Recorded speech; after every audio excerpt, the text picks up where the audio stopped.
This is Upbeat with beatboxer, musician, speaker, and show host, Parker K.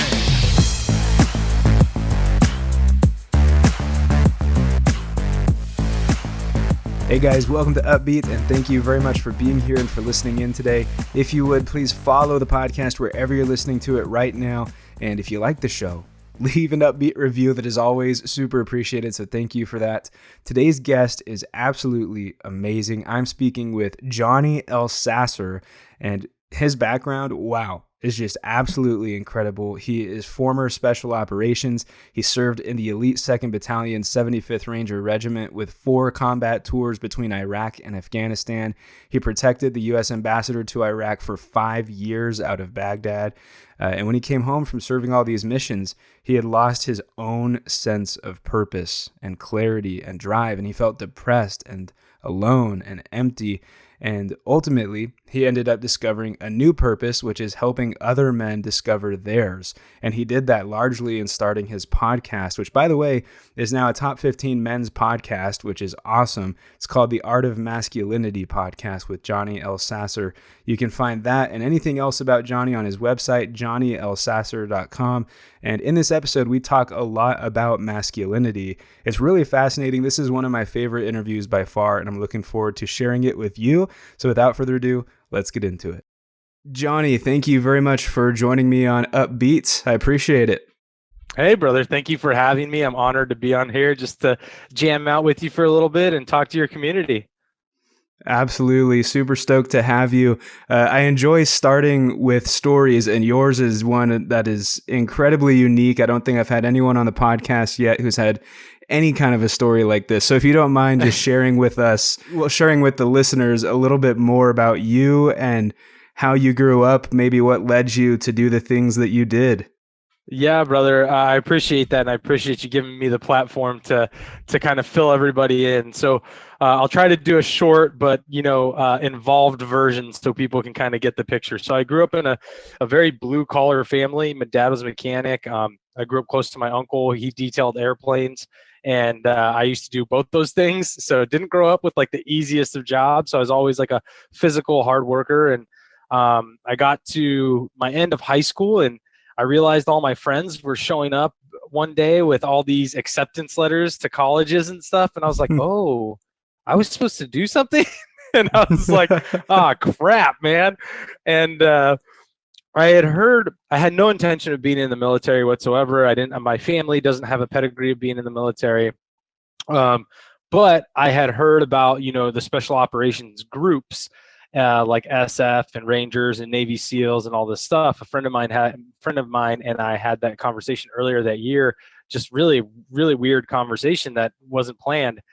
And all of a sudden I go and I was like, well, let me go see what the Army has, right? And this is 2004, so that we were really hot in the war. We'd been in Afghanistan for a couple years, and then we were just entering in Iraq. We were really hot in a place called Fallujah at the time. And I didn't know any of this stuff. I wasn't a kid that followed politics. I was like, oh, let me go see what the military has. So I go there, and they want to sign you up. So I'm 17 years old. My parents had to emancipate me just to even sign up for the military. I get to the MEPS station, which is where they do all the medical and processing, and that's where you actually sign your real contract and do your swearing in. And I get there, and the recruiter is like, hey, we're just going to put you into a regular Army unit, and this will be cool. And I was like, I'm 17 years old. I had no clue. I was like, well, can I get Rangers? And he's like, yeah. You can get to your unit, and they'll get you Rangers from there. And to be honest, it's not how it works after now understanding the military. That's not how that works. And so he's like, yeah, they'll just let you go when you get there. So I shoot over to the basic training, and I was a physical, like I said, I grew up in a physical family. I played soccer my whole life growing up. And I was very physical. So I was running, 11.5-minute 2 miles. I was, maxing out all my stuff for the PT test. And I get a drill sergeant that comes up to me one day, and he's like, I'm leaving chow one evening, and he's like, hey, Elsasser, come here. And I was like, oh God, what did I do, man? I'm about ready to get wrecked. And he's like, hey, come here. So I come over, and I was like, yeah, drill sergeant. He's like, hey, what contract you want? You want special forces? You want Rangers? You want to go be a sniper? What you want? And I was like, well, drill sergeant, I'd love to have a Ranger contract. He's like, all right, get upstairs. So I go upstairs. The next day, totally forget about this because, we're in basic training. Come back from chow again. He calls me over. I'm thinking I'm just going to get absolutely wrecked for something I did that day. He pulls out a piece of paper, turns his back around, has me sign the piece of paper on his back. And the next thing I know, out of basic training, I go to airborne school, then went to Rangers. And so, yeah, it was a very fortuitous time in my life. I didn't know it then, and I didn't even know what I was embarking on, really. I had no clue how hard it was going to be. I was just a young kid that really didn't feel I had any limitations. So I was like, cool, like, let me go do all these things. So went to Rangers and ended up in 2nd Ranger Battalion up in Washington State. And soon after that, I was on my first combat tour in northern Iraq, and then went on 2 more tours, combat tours in Iraq, and another one in Afghanistan.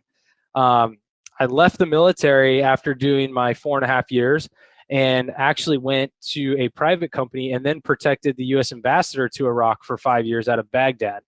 So all in all, I spent about 10 years in and out of the Middle East, and finally I've been there since I was 18 years old. I'd been in the military since 17. I just wanted to find something back here, right? I wanted to be like, oh, man, I really want to experience life in the United States. So I ended up coming back, taking a significant pay cut to take a job, entry-level job into the State Department.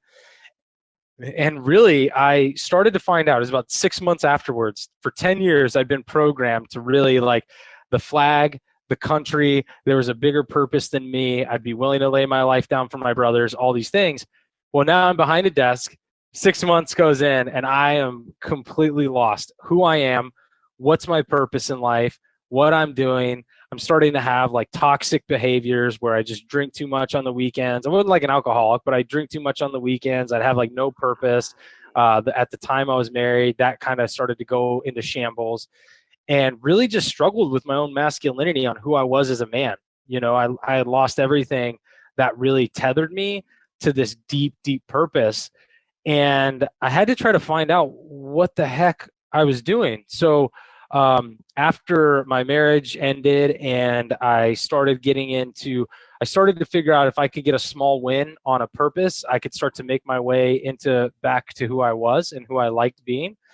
And so I went and got into bodybuilding, and I did a show, and that was great. But then, like, the person that a friend of mine at the time, who's actually now my wife, she was starting to talk to me about the self-development space. And I really was like, no, that's for people who don't have they're weak-minded. They don't have anything going on. They can't just pick up themselves by the bootstraps. I had this huge judgment of the industry. And I was like, man, but then she would put on a podcast here and there, and I'd be like, oh, that was really good information. And then I'd start listening to a podcast here and there. And so I started to lower that wall. And as soon as I realized, it clicked for me, as soon as I realized that, oh, wow, if I'm making up all these excuses for myself on how I can improve who I am, all my buddies are doing the same thing. Because as men, we really try to measure people's backgrounds as to whether or not we should trust them or appreciate what they say. And I was like, well, if I can start to learn these things, these tools to really help men change their mindset and start to improve who they are and really do self-assessments, then that's a huge mission. That's a huge purpose. And I was like, and most men are going to respect my background enough to give me a shot to get their ear, right? And that's where I was like, I can use this to really help. So that took me from where I was to where I am now, just really trying to help men find themselves and their own authenticity. Thank you for that. I think you did a great job. It's like you've run through it a couple hundred times or something on other podcasts and stuff. Really great job. Really great summary. Now the listeners are informed, which this is a great place to kick off this episode. And I wanted to start off as well by saying thank you for your service. Really appreciate you doing the things that you've done.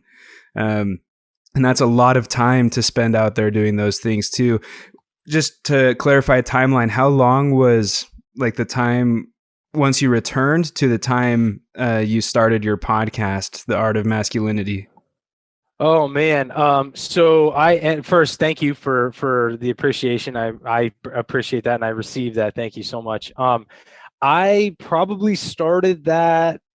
When was that? Like, it was probably 2 years, maybe a year and a half to 2 years after I got out or after my marriage ended, and then I started the podcast. It took about 2 years to get me to that point, because at the time too, I wanted to make sure if I was going to give content to people, it was going to be helpful, right? So I had to do my own education because I'd been fighting it for so long. I'd do my own education on self-development and getting tools to really help men, and what has some scientific proof to it and what has maybe just a proven method. So I tried to intermingle all these things and then include my experience. So I tried to intermingle all these things to really bring something forward. So it took me about a year and a half to 2 years before I actually started that. Yeah. Yeah, and it's got to be. I mean, it's got to be hard, like, to come back from that and just have this 2 year gap where like you said, it like you just didn't know for sure who you were, and you had a lot of doubt and stuff. And some podcasts helped you. Do you mind sharing maybe like one or two of the podcasts that helped you? Are they still around today? Oh yeah. I mean, one of the people that I really, really value, and he's just an amazing human being, is Josh Trent. Josh Trent has Wellness Force Radio, or I think he switched it to just Wellness Force, but just an amazing podcast. And he spans all kinds of things from health to, helping with masculinity to psychology to all these different things. And it was just something that inspired me that, like, oh, okay, that's somebody I can kind of respect. Like he seems like a really cool dude. He's incredibly knowledgeable. I can respect him. And then the classic one is just Lewis Howes. Lewis Howes has put out some great content for everybody, not just men, but for men and women. And I truly believe, I've had the fortune of meeting him a couple times, and truly believe he just has a big heart and really wants to help. So those were a couple that as I started to open up and really just take that chip off my shoulder, they were two that helped me, kind of find my own way. So, yeah. Awesome. That's so cool. Yeah, I listened to Lewis Howes as well. Haven't as much recently, been super busy, but I loved listening to his podcast as well as yours. I've been a listener of yours. It's been super awesome. I love something you talk about, this motto that you have of power, grit, and cuddles. Every time I hear that or read that, I just, I feel good. I laugh. What was kind of the inspiration behind, I guess, creating that motto, and then I guess talking about feminine masculinity and, more manly or whatever you call it, masculinity? No, that's a great question, and it's really fun. So I put it on there because I wanted to, part of me was challenging every man to stop taking everything so seriously. So the fact that it makes you laugh and kind of chuckle, like, that's the intent behind it, because there's this balance, there's this symbiotic relationship between masculinity and femininity, and we have and operate in both fields regardless of who we are and what we want to believe. And the men that take themselves too seriously and try to think that they're all hard and like a man is this, tough as nails and all these things. It's like, brother, that's really not what it is, because I've stood shoulder to shoulder with some of the toughest men on this planet, and they're goofy, they're silly, they love, they laugh, they cry, they don't take themselves seriously, they open up about struggles, and you would never know that they're one of the baddest guys in the room. That's the funny part, because they also don't sit there and embody what, society has told us a quote unquote manly man is, but you put them in a scenario where they have to be, and it's lights out. And so when I created that because of the fact that I was like, number one, we as men can't take ourselves too seriously, and when you throw cuddles in anywhere, it's just hilarious. And number two, everybody wants to use power and grit and all these like super uber masculine terms, but when you pair them with the complete polarity of something so soft and silly, it's just like, oh man, like, yeah, like power and grit, and like it helps you to join them in a way that people can start to lower that and start to lower their walls and be like, okay, like I get it. Like it doesn't always have to be like, oh, I am man, hear me roar. Like it's not that way, man. So I chose that because I love it. I thought it was fun, but it also allows guys to remember that life can be fun, and regardless of how badass you are or the things that you've done in your life, you can always find more softness, you can find more love and empathy, and you can find more support in yourself for others, because I think that's where a lot of men struggle.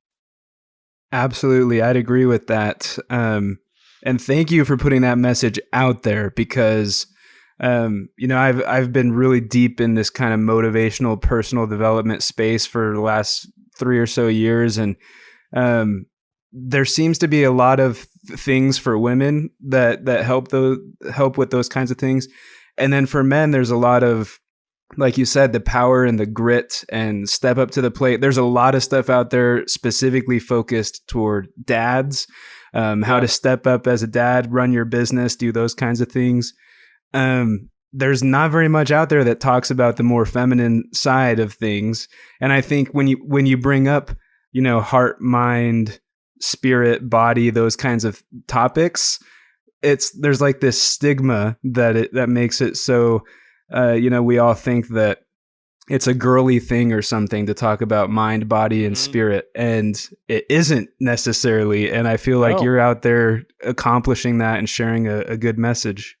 That means the world to me, because that's literally all I try to do. It's to understand, this world works cohesively when we have polarity between feminine and masculine. And regardless of whether you're talking about your relationship with your spouse, or regardless of whether you're entering into a social construct with other people, there's the balance between femininity and masculinity. And we have to understand that the polarity helps us to maintain cohesion and also collaboration. And so we as men have to understand that if our life is ruled by uber masculinity and we're neglecting the femininity within us, then we're not open to actually listening and receiving and supporting. We're just hammering. That's all we're doing. And so we have to understand that even in those moments of having that feminine energy come out of us, that feminine energy is there to help us. It's why we have both. And we do that by allowing ourselves to accept and acknowledge feelings. We do that by allowing ourselves to support one another with no expectation of anything in return. We do that by allowing ourselves to have empathy for others and to be compassionate. Like, those are all things that fall in line with that feminine energy. But if we're not willing to accept that, then you can just be a hard dude, but guess what? No one's going to like you, and you're not going to have great relationships. And you're also going to have a lot of repressed emotions that are going to come out in very, very, very toxic ways. So in the end, it doesn't serve you, because life doesn't end up in a happy place. And at the end of the day, that's where we're all trying to be, Absolutely love that. And I wanted to bring up too, I've heard you mention this before. You've probably been asked it a bajillion times, but just the difference between, the stigma of alpha male and beta male. And I think you may have actually alluded to it a little bit earlier, talking about these guys who are the most like manly guys out there, but they're goofy and they're sharing their emotions and stuff. But what is this stigma between alpha and beta male? Well, I think my personal opinion is that the first thing is society got this very wrong. Society's promoted the peacock. I like to call the peacock male, the guy that's got to throw his feathers out there, the guy that's got to walk with, like he's got freaking suitcases underneath his armpits, and the guy who's got to sit there and like demean other people to show how cool he is, right? But he's really the wounded child. He's really got a lot going on emotionally he hasn't accepted, and he's really not, when he's confronted by what I like to call the real alpha, he shrinks down, or he gets put in his place very easily, because the fact of the matter is he never was the real alpha. He was somebody that was trying to be perceived that way for protecting his insecurities, protecting his shame, protecting his guilt, protecting his wounds. That's all he's doing. And I don't say that to demean that man. I say that to call him out. And I want to call him out because, guys, guys that are walking around that way, trust me, I was that guy before I actually went through my own growth. I used to think that that was the best defense against people picking on me. And there's an evolutionary reason for that. But the problem is society has pushed that man up. But in reality, in a lot of ways, he's just a coward. He's a coward hiding from himself. That's what I mean. And so for me, majority of these people who are being called quote unquote alphas are not actually real alphas. When they're confronted by a real alpha, they shrink back and they get back into that child form because they don't know how to handle that. And when it comes to beta males, everybody wants to call them out, but not everybody's meant to be a leader or be overly confident in what they're doing. Some people are very introverted and very just loving and supportive, and that doesn't make them any less of a man either. And that's what I hate. Like, you know, people want to demean that man, but at the end of the day, those men are still great men. They're just great men in their own way. They're just not the societal peacock alpha, right? And then the true alpha has never been defined. The true alpha is the guy who can balance between that feminine and that masculine, right? And he can be in both worlds and be confident in how he shows up. He can be humble in how he shows up. He can not take life or himself too seriously. Like, that guy is the true alpha, and they're very few and far between, but they're out there, and it doesn't make him any better than a guy that is quote unquote a beta. It just makes him different.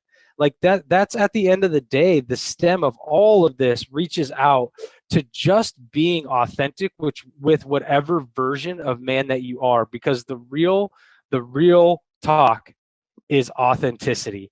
That is it.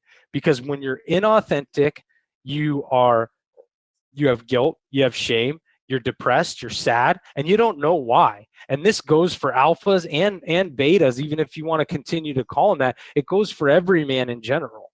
The more you hide from your authenticity and try to meet societal constructs, the more your life is going to be miserable, and you'll never like waking up and looking in the mirror and loving that man looking back at you. You'll never like it. Inauthenticity is a killer of confidence, and it is the killer of happiness.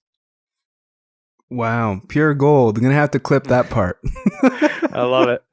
That was awesome. And I guess, how can people better discover their true, authentic masculinity? 'Cause sometimes I feel like, people ride with quote unquote a lie for so long that they've fooled themselves, and they don't even know where to start. They've lived their whole lives trying to just meet a certain standard, Mm-hmm. And so what are some things that we can do to better recognize what our true authentic masculinity is? So it's funny that you bring that up, brother, because it's really, there's a quote that says, if you tell yourself a lie long enough, it becomes truth. But I believe that wholeheartedly in every aspect of life and every aspect of society. But the one difference with us as humans is you can believe it's truth and you're still going to feel disconnected. And that's when you know that you're inauthentic. And that's where you know that you've told yourself a lie for so long, you've started to only believe it by hearing it, not believe it in your cellular form or your subconscious form. Because authentically, you are something very different from that. So when we talk about trying to give guys, I love to give guys tools. I love to give you guys tangible things you can take to the bank and say, hey, if I try this, if it works, great. If it doesn't, then great. I at least gave it a shot. So for me, what I like to tell guys is create what I like to call your manly blueprint, your masculine blueprint, okay? And in the first column, you're going to have 4 columns, and then underneath, you're going to have just like, say, a bubble, right? Make like an elongated bubble.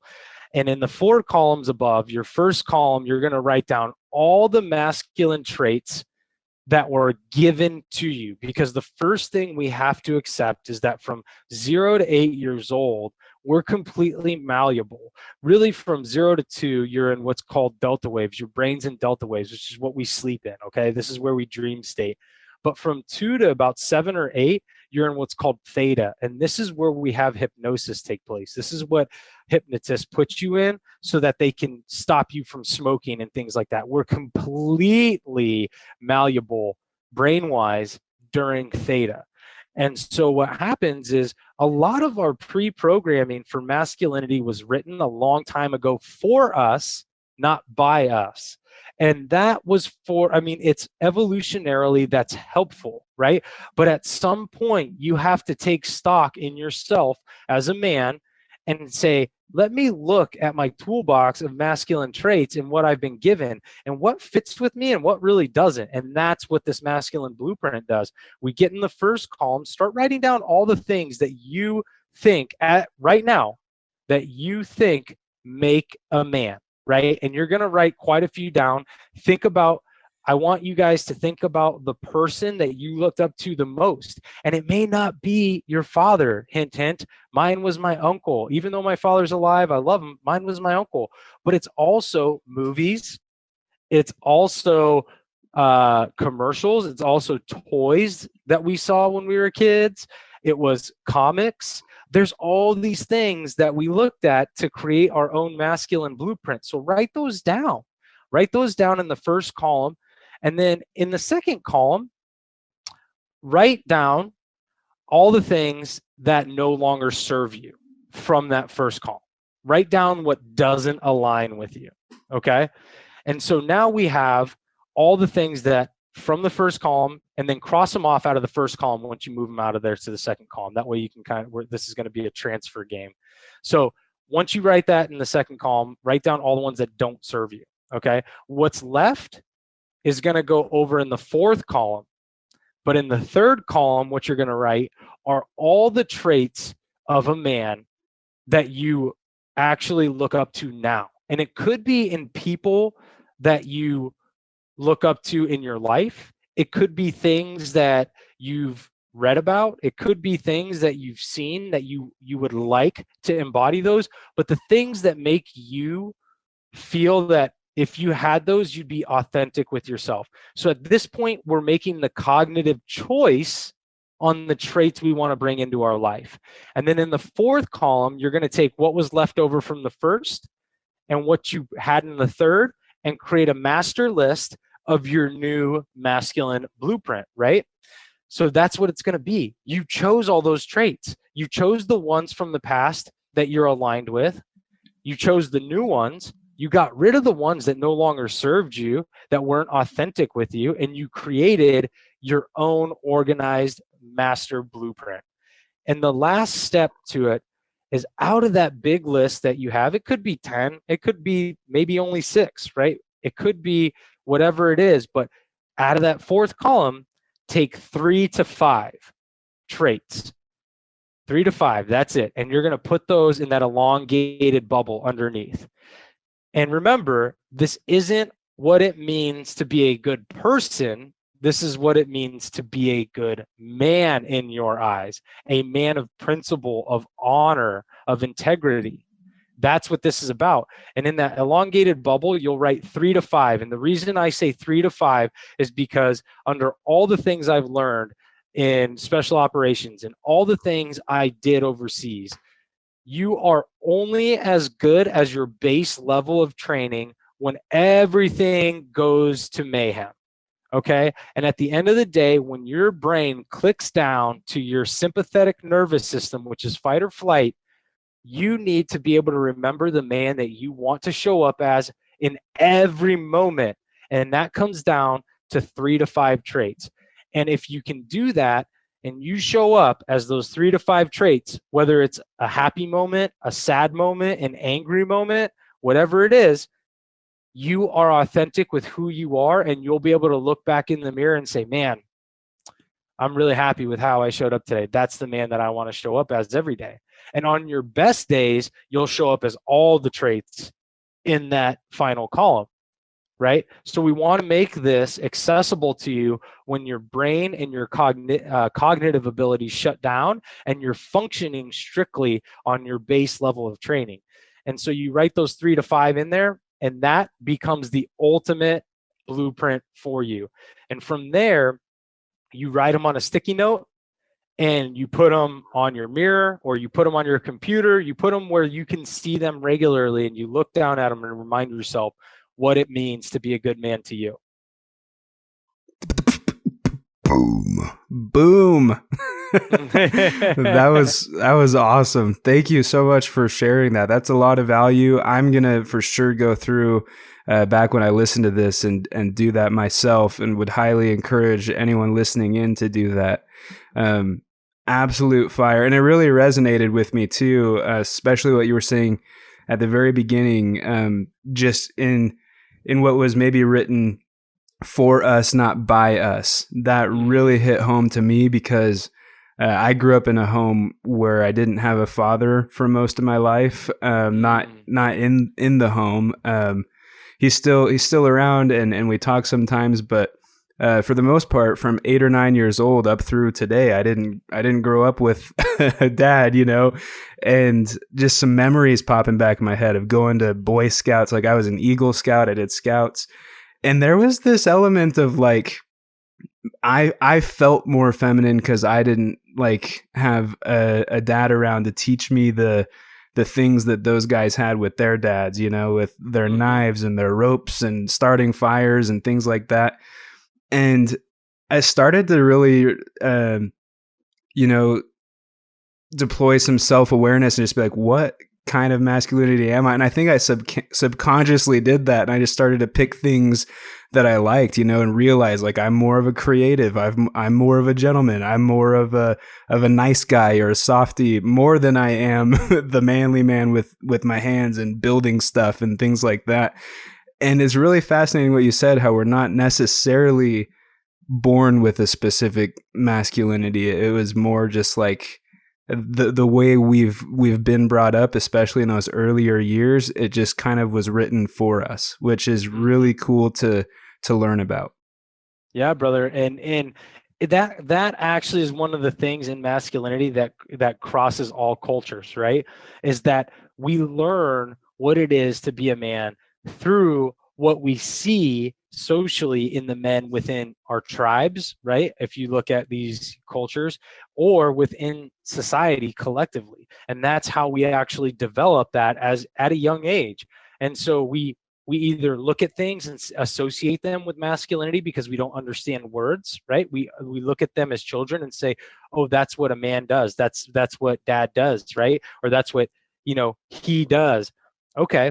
And then we start to get conditioned with words on what it's supposed to be. So at the end of the day, that's what we do in society. And there's a purpose for it, and it serves us. That's what I want guys to remember. This served you until this point. So don't degrade it, but take acknowledgement, take responsibility and ownership of it, and say, okay, this served me to get here. Let me see how I can make a cognitive decision, a conscious decision to now write this for myself and have it serve me as I move forward. Love that. And in today's society, I feel like there's such a lack of, this is going to sound mean. I don't mean it to sound mean, but such a lack of like emotional intelligence or critical thinking or accountability of any kind, and an increase in pride and selfishness and just the ability to stir up confusion, and I feel like everything that you've kind of laid out on the table so far in this episode are things that will really help us protect ourselves from those things, but also maybe learn how to encourage others to deploy that as well. Yeah. And at the end of the day, when you look at this, the more authentic you are with yourself, the more confident you are. And guess what? The less easily you are swayed by misinformation and other people trying to bully you, right? Like you're not swayed by it because you're confident and you stand up for the principles you have in you, regardless of what those are. Whether they fall more on the feminine spectrum or not, like you are still the man that you're choosing to be. And when you hold to those principles, you'll always have more confidence that will leave you less vulnerable to being manipulated and swayed in ways that are not authentic with you. Love that. Last thing here, unless there's something else you want to get into, but I really wanted to bring up this whole element of competition and independence that is there within guys as well. Not even not just like in relationships and stuff, but also even just between buds and between friends. Like there's just this constant competing. And so I was just curious what some of your thoughts are around that, and if whether or not that's healthy or unhealthy for us. I'd imagine it's somewhat of a balance, but yeah. Yeah, brother. Great. That's a great question. I really love this one, and I don't get it very often. I think I had it one other time. And the reason why this is a great question is because inherently men are bred for competition. That's why we have sports. It's the new age arena for the gladiators, right? Like that's what it is. We have this masculine form of physicality that's displayed there and talent, right? But at the end of the day, competition can be good and it can be completely detrimental. And in life today, it's great to look at somebody and compete with them because it challenges you to rise up to another level. It's not good when your competition with somebody else has you putting them down and making them feel bad about themselves. When you start to have competition and start to demean other people, that's when it's not healthy. Competition is a great thing because it helps us to achieve higher goals. We would never, if I didn't compete with my brothers in battalion, I wouldn't have been as good of a ranger as I was. If I didn't compete with my friends in sports, I wouldn't have been as good of a soccer player as I was. But I didn't compete with them so I could make fun of them and demean them and say how much better I was at a bar, right? That's not why I did it. I did it because I had a higher level of expectation for myself that I wanted to achieve. And so when we look at it in a way that we're actually only competing with others so we can raise the bar for ourselves, then we have that form of healthy competition. But in all of this, the funny thing is you're only ever competing with yourself. That's the funny thing, because if you can't be 1% better tomorrow than you were the day before, then you've lost that competition, because you're the only one that can bring you down faster than anybody else and raise you up faster than anybody else. So our competition is really only with our own mind and our own selves. Competing with others, it's great to see something that maybe you'd like to achieve, but if you can't beat yourself, then you can never achieve anything anyways. Dr. Joe Dispenza talks about this in, he talks about how people would ask him why, when does he meditate and why? And he says, I meditate in the morning, and he meditates for like 2 or 3 hours. He's like, I meditate in the morning. And he says, I do it because at the start of my day, I conquer the hardest thing, my own mind. After that, there's nothing else that's going to be tougher than that during my day. And so it's the same thing when it comes to competition with us, is that truly we are only competing with ourselves. To compete with others should be something to help you push yourself harder and further, not something to bring others down. If it is, you need to start assessing why you're competing, because if you're competing to put others down, you're not facing an insecurity or a childhood wound that you have. That's the bottom line. And we have to understand that, again, if you're competing in that negative way, you're really competing with the negativity in you that you have to overcome. It has nothing to do with the other person. Wow, absolutely love that. Really good insight. And if it's okay too, I really want to segue into the Wildman experience and just ask you like how much friendly competition is in that process, and what people can expect if they go look into that. Oh, thank you, brother. I appreciate that. Yeah, the Wildman experience, it's a lot of fun. It's a container that I created out of pure love for men to get 3 things. I wanted them to get treated very well. So it's a whole VIP experience. Everything is taken care of the entire time. Guys get pampered in their own way, right? So guys are all taken care of. 2, men get to build a tribe of like-minded men. You have deeper conversations. You get through all the bull crap. You don't have to worry about the minute conversations of like, how's the weather today? How are you feeling? No, it's like, hey man, what's going on in your life? What are some of the struggles you have? How's your marriage going? Like, it's real deep stuff to connect with other men. So it gives you a tribe of other men to bond with. And then you get to have some fun from some of the special operations things that I used to do. So I package all this together. Yes, we have guns. Yes, we have helicopters, and we have cars that you get to shoot out of all of them while they're all moving. But that is really to help forge a bond with the men that you're there, because in special operations, I learned two things.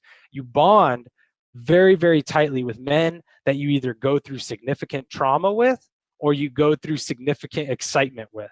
And so because I didn't feel like beating everybody up with just making them crawl through the sand and stuff, I wanted to give them something fun to bond with. And that's why we came up with the Wild Man experience. That's why we throw you guys in helicopters, and we throw you guys in cars, and you guys are out there shooting, having fun.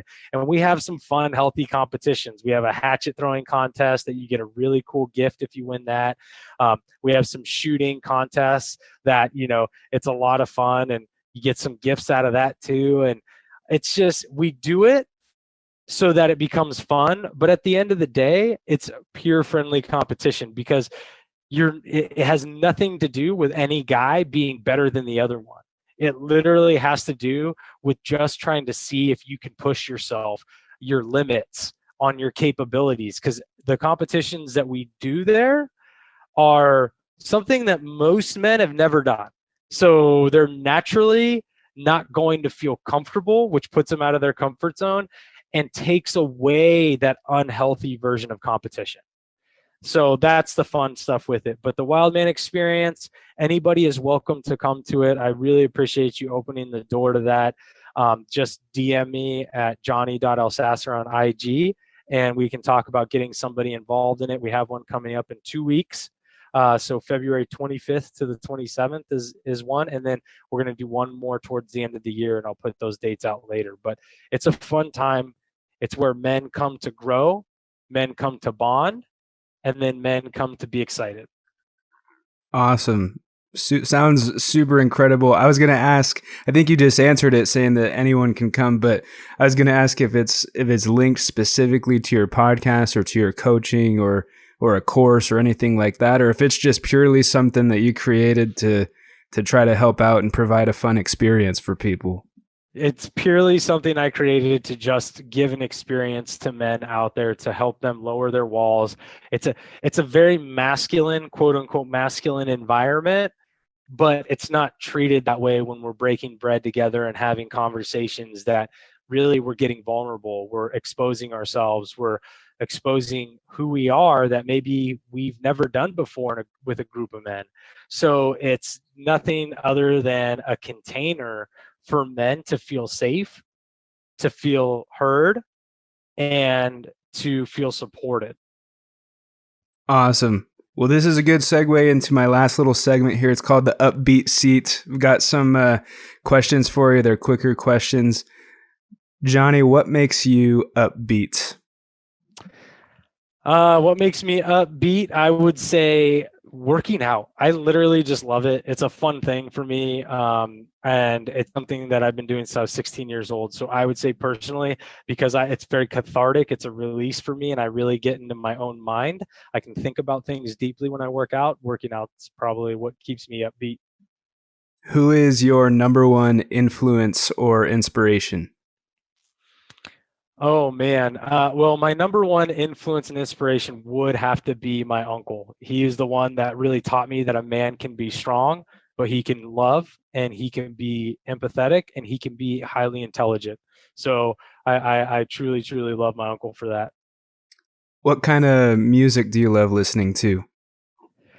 Depends on the day. I'm an open book, but I'd say predominantly mine is country music for sure. Yeah, that one takes the cake. Awesome. What's your favorite word? Ooh, my favorite word is compartmentalization. I love compartmentalization because it helps us to not get overwhelmed. It helps us to realize that if we can just take one bite at a time, we'll end up finishing the meal eventually. Awesome. Normally I repeat back the word and say, how come? But that one, I didn't want to try saying it. I don't think I could say that word. Yeah, definitely my favorite though. What's your favorite TV show? Oh man, can it be a Netflix show? Yeah. Okay. So my favorite next Netflix show is probably got to be The Last Kingdom. Really, really love that show. If anybody's ever seen it, it's freaking amazing, and I can't wait for the next season to come out. Favorite social media platform and where people can connect with you? So my favorite social media platform and where they can connect with me is probably Instagram, but Clubhouse is starting to seem really fun. I like Clubhouse. So I put on a group there as well for guys to come hang out. It's called Man Talks and Drinks, and it's just really a safe space for guys to talk about life and what's going on. And so we get pretty deep in there, and I'm really starting to like Clubhouse, but I'd have to say Instagram. You can link up with me on that, and that's johnny.elsasser. If you find me on Clubhouse, it's literally the same thing. So it's easy to connect with me on either. Great. So happy you said that, because I was going to ask you if you're enjoying Clubhouse. I saw that you're on there and I gave you a follow. I would love to do a room with you sometime, do some beatboxing, add value however I can. But I would agree that Clubhouse is a phenomenal app, and I think it's my up and coming personal favorite. 100% agree, dude. And I would love I'd love to host a room with you, brother. So anytime.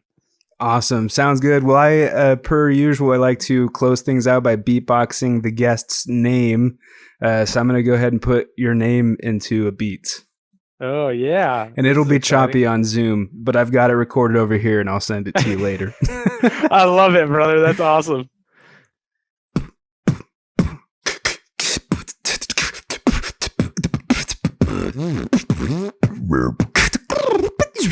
Yep.